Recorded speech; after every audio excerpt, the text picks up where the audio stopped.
Hello everyone, all in one bed channel presents instant ಮೂಲಂಗಿ ಸಾಂಬಾರ್.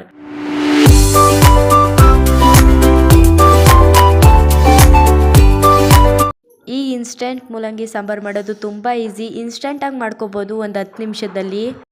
ಹೆಲ್ತ್ಗೂ ಕೂಡ ತುಂಬ ಒಳ್ಳೆಯದು. ನೀವು ಕೂಡ ಮನೇಲಿ ಒಂದ್ಸಲಿ ಟ್ರೈ ಮಾಡಿ. ಇನ್ಸ್ಟೆಂಟಾಗಿ ಮಾಡ್ಬೋದು, ಈಸಿ ಮತ್ತು ಟೇಸ್ಟಿಯಾಗೂ ಕೂಡ ಇರುತ್ತೆ. ಬನ್ನಿ ಈಗ ಈ ಇನ್ಸ್ಟೆಂಟ್ ಮೂಲಂಗಿ ಸಾಂಬಾರನ್ನ ಹೇಗೆ ಮಾಡೋದು ಅಂತ ನೋಡೋಣ. ಮೊದಲನೇದಾಗಿ ಸ್ಟವ್ ಮೇಲೆ ಒಂದು ಪಾತ್ರೆ ಇಟ್ಕೊಳ್ಳಿ. ಮೀಡಿಯಮ್ ಫ್ಲೇಮಲ್ಲೇ ಇರಲಿ. ಅರ್ಧ ಟೇಬಲ್ ಸ್ಪೂನ್ ಆಗೋಷ್ಟು ತುಪ್ಪ ಅಥವಾ ಎಣ್ಣೆ, ಮೆಣಸಿನ್ಕಾಯಿ ಖಾರಕ್ಕೆ ತಕ್ಕಷ್ಟು ತುಪ್ಪ ಕರಗಾದ್ಮೇಲೆ ನಾವಿಲ್ಲಿ ಒಂದು 6 ಹಾಕ್ಕೊಂಡಿದ್ದೀವಿ. ನೀವು ನೋಡ್ಕೊಂಡು ಹಾಕ್ಕೊಳ್ಳಿ. ಉಂಡುಂಡುಗೆ ಹಾಕ್ಕೊಳ್ಳಿ.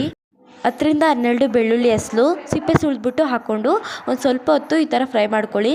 ಮತ್ತು 1/4 kg ಆಗೋಷ್ಟು ಮೂಲಂಗಿ ತೊಗೊಂಡಿದ್ದೀವಿ. ನಾವಿಲ್ಲಿ 2 ಮೂಲಂಗಿನ ತೊಗೊಂಡಿದ್ದೀವಿ. ಅರ್ಧ ನಿಂಬೆಹಣ್ಣು ಗಾತ್ರ ಆಗೋಷ್ಟು ಹುಣಸೆಹಣ್ಣ ಹಾಕ್ಕೊಳ್ಳಿ. ತೊಳೆದ್ಬಿಟ್ಟು ಹಾಕ್ಕೊಂಡು ಸ್ವಲ್ಪ ಫ್ರೈ ಮಾಡ್ಕೋಬೇಕು. ನೋಡಿ, ಈ ಥರ ಮೂಲಂಗಿ ಸ್ವಲ್ಪ ಕಲರ್ ಚೇಂಜ್ ಆಗಿರಬೇಕು. ಆಮೇಲೆ ಜೀರಿಗೆ 1 ಟೀ ಸ್ಪೂನ್ ಆಗೋಷ್ಟು ಜೀರಿಗೆ ಹಾಕ್ಕೊಂಡು ಸ್ವಲ್ಪ ಹೊತ್ತು ಈ ಥರ ಫ್ರೈ ಮಾಡ್ಕೋಬೇಕು. ಆಮೇಲೆ ಇದಕ್ಕೆ ಸ್ವಲ್ಪ ಕಾಯಿ ಇಲ್ಲಿ ತೋರಿಸ್ತಾ ಇರೋ ಥರ ಸ್ವಲ್ಪ ಕಾಯಿ ಹಾಕ್ಕೊಳ್ಳಿ. ಹಾಕ್ಕೊಂಡು ಸ್ವಲ್ಪ ಹೊತ್ತು ಫ್ರೈ ಮಾಡ್ಕೋಬೇಕು. ನೋಡಿ, ಈ ಥರ ಮೂಲಂಗಿ ಕಲರ್ ಚೇಂಜ್ ಆಗಬೇಕು.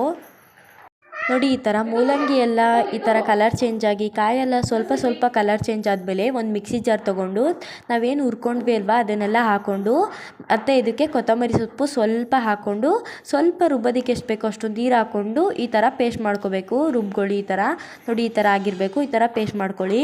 ಮತ್ತು ಈಗ ಅದೇ ಪಾತ್ರೆಗೆ ಎಣ್ಣೆ ಅಥವಾ ತುಪ್ಪ ಅರ್ಧ ಟೇಬಲ್ ಸ್ಪೂನ್ ಆಗೋಷ್ಟು ಮತ್ತು ಅರ್ಧ ಟೀ ಸ್ಪೂನ್ ಆಗೋಷ್ಟು ಸಾಸಿವೆ ಮತ್ತು ಕರಿಬೇವಿನ ಸೊಪ್ಪು ಒಂದು 10-15 ಎಲೆ ಹಾಕ್ಕೊಳ್ಳಿ.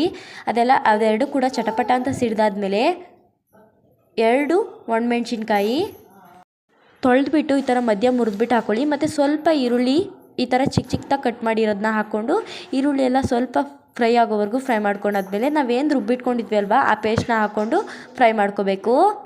ಆ ಪೇಸ್ಟ್ ಹಾಕಾದ್ಮೇಲೆ ಫ್ರೈ ಮಾಡ್ಕೊಳ್ಳಿ. ರುಚಿಗೆ ತಕ್ಕಷ್ಟು ಉಪ್ಪು ಹಾಕಿ 1 ನಿಮಿಷ ಫ್ರೈ ಆಗ್ತಿದ್ದಾಗೆ ಸ್ಟವ್ನ ಆಫ್ ಮಾಡ್ಕೋಬೇಕು. ಆಫ್ ಮಾಡ್ಕೊಂಡಾದ್ಮೇಲೆ ರೆಡಿ ಆಯಿತು ನಮ್ಮ ಟೇಸ್ಟಿ ಆ್ಯಂಡ್ ಹೆಲ್ತಿ ಆದಂಥ ಇನ್ಸ್ಟೆಂಟ್ ಮೂಲಂಗಿ ಸಾಂಬಾರು. ಇಷ್ಟೇ, ಇದು ಈಸಿ ಕೂಡ. ಯಾರ್ಯಾರು ನಮ್ಮ ಚಾನಲ್ನ ಸಬ್ಸ್ಕ್ರೈಬ್ ಮಾಡ್ಕೊಂಡಿಲ್ಲ ಈಗಲೇ ಸಬ್ಸ್ಕ್ರೈಬ್ ಮಾಡ್ಕೊಳ್ಳಿ, ಲೈಕ್ ಮಾಡಿ, ಶೇರ್ ಮಾಡಿ, ಕಮೆಂಟ್ ಮಾಡಿ ಅಂತ ಹೇಳ್ತಾ ನೀವು ಕೂಡ ಮನೇಲಿ ಒಂದ್ಸಲಿ ಟ್ರೈ ಮಾಡಿ. ಹಾಗೆ ನಿಮ್ಗೆ ಯಾವ ತಿಂಡಿ ಇಷ್ಟ ಅಂತ ಕಮೆಂಟ್ ಬಾಕ್ಸಲ್ಲಿ ಕಮೆಂಟ್ ಮಾಡಿ. ಅದನ್ನು ಖಂಡಿತವಾಗ್ಲೂ ಮಾಡ್ತೀವಿ. ಮತ್ತೊಂದು ವಿಡಿಯೋದಲ್ಲಿ ಸಿಗೋಣ. ಅಲ್ಲಿವರೆಗೂ ಬಾಯ್ ಬಾಯ್.